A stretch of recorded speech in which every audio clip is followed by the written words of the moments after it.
Okay. Hey, Melissa. Hey, Amy. So we have are you a current sponsor? Yeah. That's what I thought. You're a current sponsor. We have one of our current sponsors here with us today. So go ahead and introduce yourself. Tell us who you are and what you do. I'm Lita Palmiter. I'm the CEO of Illumination Literacy Solutions, a newly founded C Corp. We went from LLC to a C Corp just last week, so you're the first ones to know. Nice. Nice. Very excited. And you're a repeat guest. I am. Thanks for having me back on. I must have done good last time, or you really just had nobody to talk to you today. Could have been both. Well, we really, really like you, Lita. And this is live, y'all, so there's no editing.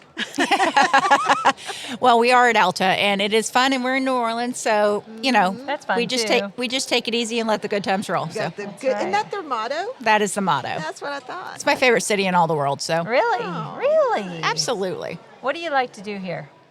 I just love the fact that there's centuries of history here, and you can walk around the corner and be in 1500s, and the next corner is 1700s, Yeah. the next corner is 2025, Not next wrong. quarter is brand new construction from 2026, and the music and the Yeah, I love art and the culture and the people, but mostly, to be honest, it's the food. Well, they're having a yeah. festival going on right now. French Quarter Fest. Yeah. Oh my God, the food. Well, we walked right in the middle of it yesterday. We had no idea. We're like, what's going on? And we're walking through the streets going, ooh, and the shop owners are like, oh, yeah, this is a big deal. It is a big deal. Yeah. And there's always a festival, and there's always something going on. I think my favorite thing, though, is that New Orleans is still a city that struggles with all of its grittiness, right? It's always Yeah. almost there. That's the whole South, like Mississippi. We do some things great, and then we like kick ourselves in our own stomach. Like like we are our own worst enemy, and New Orleans is the same. Like, and that I think about our kids, the kids that we serve. Like if we can get some of the stuff out of their way, they can succeed. Yeah. And New Orleans has so much potential. And I love the South, and I love this city because there's still room to grow, room to become, room to be more than what they are. And that's why I come back as much as I can. Awesome. Of course, it helps that it's only 3 hours from my house. So So you've got so much going on. I'm like, as you're speaking, I'm thinking about your business and I'm thinking about your conference. Can you talk about both of those? absolutely. So let's talk about the conference first because, some speakers are coming to my conference. They so. can't see him smiling. Hey. So Breaking Barriers is October 1st and 2nd. It's in Meridian, Mississippi. We are focused on an area that is of growing concerns to those of us who do this work, which is 4th through 8th grade and beyond. So what does it look like after the learning to read part for children who still struggle? How do you get classroom teachers and those who are in content areas to understand what it looks like to be an interventionist in your space? How do you intervene within your area? How do you know how to teach a kid with dyslexia? And what does it look like? Because they don't stop having dyslexia Right. after they pass the 3rd grade, right? Like they still have these challenges. And what is it? What does it look like to do vocabulary different? How do you do math differently to make sure that neurodivergent children are learning to the best of their ability? So we're bringing in amazing speakers, from around the country to teach teachers, what does it look like in your space? And I don't want to just talk to dyslexia therapists and CALTs. I want to talk to everybody who has these kids, and that's everybody. So we keep it real reasonable. The early bird special is this week, so we got till May 15th. It's only $175 for the conference. Oh, okay. So you can register at illuminationsdyslexia.com. What is the conference called again? Breaking Barriers Literacy Conference. And that's what we want to do. We want to break barriers. We want to make sure that everybody has this knowledge. It's I can remember the first day of dyslexia therapy training going, oh my goodness, What why did I get aren't, myself into? no, well, not that. Why don't we all know this? Why Right, don't we right. teach every True. kid this way? Why is this not the way that we do this? And truly, that's the secret behind Mississippi. It's not really what everybody talks about when they talk about the Mississippi Miracle Marathon.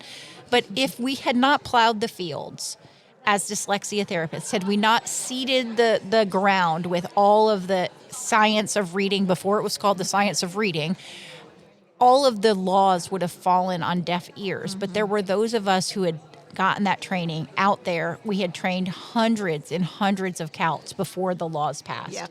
And we were in the fields ready to implement change. And I think that that's part of the story that gets lost, and it's part of the reason that I'm writing the third edition of Mississippi Rising to start to talk more deeply about what that looks like today as well as back then, and why this change happened in our public schools, not our private schools. That the private schools, especially as we talk about dyslexia and our dyslexia schools in the state of Mississippi and how wonderful they are educating a small percentage of our population, but the change happened for the 90%. Yeah. The change happened for the children in our public schools, and we can't drain our public schools of funding for the sake of the few. You know, we still just, have to think about what it's going to take to change systems for the many, not the few. So, I was reading, I don't remember who it was something on LinkedIn. They were talking about, they were calling it the Mississippi Miracle. And a lot of people were saying it's not a miracle. It has been in the works it's not something that, 25 years, y'all. Yeah. It's been in the works for a long time. So I noticed that you said the Mississippi Marathon. We are very adamant that it's a marathon and we're not done. And here's the thing. A marathon is 26.2 miles no matter where you run it. And that's what we need everybody to understand. There are no quick fixes. You can't just do one program. You can't just change a curriculum. You can't just train teachers in one thing and expect to get the same results. This is a marathon. It takes time and effort across.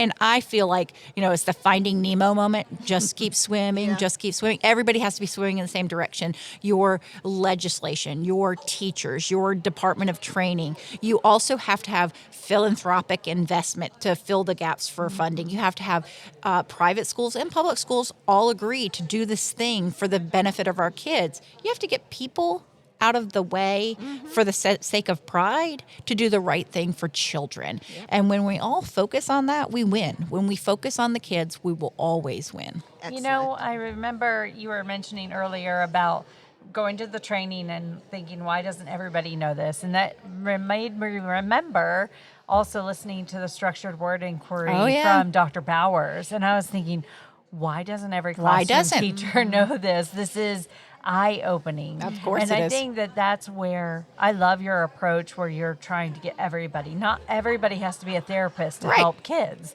but everybody needs to know these detailed approaches, this in-depth information to try to help kids better. Because just glazing over it or pairing all the ways you could spell the sound A is not enough. helping. It's not helping them be able to spell across the board. My favorite button from this conference is the one I'm wearing. It says, explicit is not a dirty word, but guessing is. And I was like, I have to have that button because we have to be explicit in our instruction. But here's the thing. You need to know where your children are. You have to be the diagnostic and prescriptive teacher. You need to be able to take the data from the kid and make the prescription for what they need next. And that is what makes you a therapist, right? That's the thing. That's the magic. So it's why we built the vertical takeoff reading. Yes. It is the reading platform that measures oral reading at the sound level, and we're building tools every day. So it's funny that you should say structured word inquiry because we have a partnership with Morphology Kit and Sound Literacy Solutions. That's right. Mary McFarland and Rex McFarland, and to build out morphology units to be able to layer that on top and put that out for people who are practicing. Measurement matters when it impacts the way we teach children, right? So we need to know where our kids are, and perfect practice matters. You wouldn't go want to be a pitcher and just go pick up a ball and just start throwing it without any coaching. Like, you're never going to be a star pitcher if you don't have somebody to teach you what to do. And so teachers are still the key to this. Highly qualified educators are the key to instruction, but they have to have the data. And it's not just every 2 weeks or every 9 weeks. It has to be feeding what you're doing on a daily basis because kids need to practice. So it has to be tied to your instruction. Yes. You can't just say read 20 minutes a day and hope for the best. Yeah. You need to know what they're reading, and you need to know that they can. Mm-hmm. So VTO is diagnostic and prescriptive tool for these teachers so that you're prescribing based on what you're teaching. They're reading words and phrases and sentences based on the sound symbol correspondences that you're teaching orally to a phone or an iPad or a computer, anything with a microphone and a connection to the internet, really. And parents are now involved because they know that they're just sitting with them and making sure they're getting it done, but they can't do it for it because the kid is doing the reading and it's listening to them read. And you can listen to it. You can get down as deep as you want. You I want to listen to them read Carsophagus, whatever. And you can hear them. We have 160,000 words in our database. So if you really want a customized word list, you can do that. If you want to align it to SWI, you can do that. You want to be alphabetic phonics, you can do that. You want to be aligned to take flight, you can do that. It doesn't matter because we don't have a scope and sequence built in because it's for people who know how to teach. It's a tool for them. It's not a tool to teach you how to do things. Teachers are tired of being tied down to a, like, I have to do it this way. I have to be on page 47 on Thursday. Yeah. Like, they need to have the tools to make them better, and they need to know what to do. We need to train our teachers, but we also have to give them tools to help them do this incredibly difficult job. So how long has VTO been out, and what kind of success rate have you had? So we've been working on it for 2 years. We've had some successful grant fundings. We were funded last year by the USDA to get it off the ground and get it into schools. We've had 15 dyslexia clinics and 4 school districts pilot it this school year. Wow. We're now up to 750 kids on the platform daily. We are looking daily. Yeah. Wow. So that's really good. We're looking for partners for the upcoming school year. We've got free pilots available as we look for NSF funding to do a randomized control trial. So if there's people listening that are like, that is me, that is my jam, I want in, they need to call or email me, Lita@vtoreading.com, and say, hey, what do I have to do? Because really, we make it better every day based on the feedback from our users and our teachers and our therapists. If the reporting's not telling you what you need to know, I need to know it so that we can make it better, because this is the tool that we haven't had. Dibbles is great. Words per minute is great until you have a kid that's still at 11 words per minute, still at 11 words per minute, still at 11 words per minute, and you don't know what to do. This is measuring daily progress. And here's what we found when we had, out of the group, we had a group of 50 kids that we were tracking. And so it took about 3 days a week, 5 minutes a day. And that's what we could average. That's the best we could get. We didn't get any more than that, but we could get them up to about 3 days per week of 5 minutes a day. So that's total 15 minutes of practice, y'all. We're not asking too much. Yeah. That's what it took over 6 weeks. And we got about a 20% on average increase in accuracy at the sound level. So you're looking at, some kids were starting at 50% and got to 70, some were at 40 and got to 60. But on average, we're looking at a 20% increase in accuracy. So I've been presented with short A 75 times, and now my accuracy on on that sound and all the words is now at 80%. Wow. Nice. And so it collects all that data over time for you, so you don't have to have paper and pencil and do all the tracking, right? So now you know every letter that they've seen, every sound symbol correspondence, every word. And it's not just presenting the same stuff over and over again, it's presenting new stuff. It's taking out automatically for you the stuff that they've practiced repeatedly and mastered, and giving them new engaging stuff. You can back it down. If they aren't struggling, you can push it up. If they are struggling, you can take off blends, or you can back it down to 1 syllable. If they're doing great, you can push them up to 2 syllables. It's got all those customization features in it to make it what your children need when you are the person who goes, I just need to push them as fast, right? As fast as we can and as slow as we must. And this can be classroom teachers, it can be dyslexia therapists. Right. And it's the hardest part is setting it up, because we want you to align it to your instruction. So once you get one lesson done for each of your kids, then the rest is about 15 minutes a week. 15 minutes a week, go in, customize, check your kids, check their progress, hit a new lesson button, and it's done for the week. Next week, same thing. The first part is the hardest part, because you've got to make it yours. And I could make it like plug and play, but then I broke the thing that I love so much. Right. Yeah. Right. That's a great idea. That's So amazing. those are the things that we're working on That's a lot of things you're working on. until every kid can read. That's right. Yay, Lita. That's right. Way to go. Thank y'all for being here. And we've got people coming in, so we're going to wrap this up, because look at all these cool people coming to talk to us. They're going to come see us, and we're going to be here in ALTA, and we're going to learn some things. Yeah. I'm about to go see Stanislaus Dehaan. That's what I'm excited about. I'm amazed that you can let that flow off your tongue just like that, though. It's really hard for me to say his name.